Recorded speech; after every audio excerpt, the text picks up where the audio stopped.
You've heard the phrase before that if you have to convince someone to see your worth, that they never will. I only partly agree with this. While I do agree that if someone can't see all of the wonderfulness that you are, that's on them, it's more nuanced than this. All of us are coming into the world with a different lens, and all of us usually have ourselves as the central focus. Sometimes, women especially, we're conditioned to put others ahead of our own needs. We're expected to put family, partners, leaders, everyone else ahead of our own wants and needs. Otherwise, we get labeled as selfish or self-centered or just trying to make trouble. How dare we have our own wants and needs?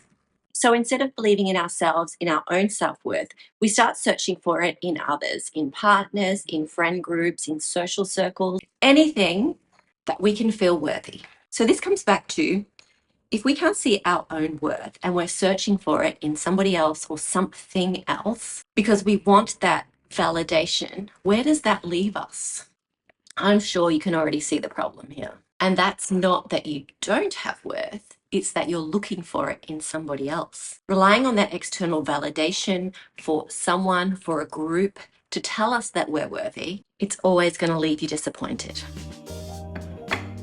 At the end of the day, you need to see your own worth. You need to believe in yourself, what you bring to relationships, how you talk to others, how you present yourself to the world, and show up overall. It's only then when you start to feel good about yourself and your choices and how you're acting that you can build up that self-worth yourself. Then it no longer becomes whether they can see your worth or not, because who cares what they can see? Because you get to decide if how they're treating you matches how you view yourself.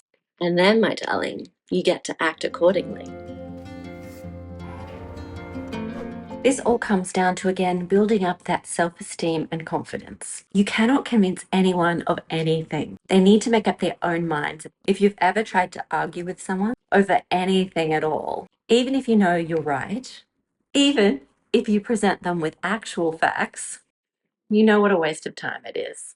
People are going to double down on whatever crazy thing that they believe in, even if evidence refutes that idea.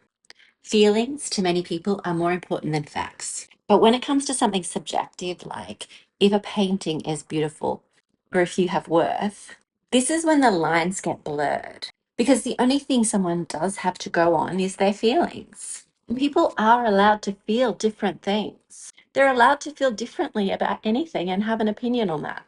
Feelings are valid. However, it doesn't mean that they're correct. So then this comes back to the only thing that we do have control over and have the power to change, and that is not someone's opinion of you, but your own opinion of yourself. It might very well be that someone can't see your worth, but that is because they are looking at the world through a different lens than you, or a different set of values, if you will. And you won't understand it because you view the world through a different lens than them. It's just that that person or that group or whoever it is not aligned with the same values or the same lens as you. And that's okay, because it's not worth your energy to try and change somebody else's opinion. You only just have to be the best person that you can be yourself, because you do have worth and you are the one that needs to see it.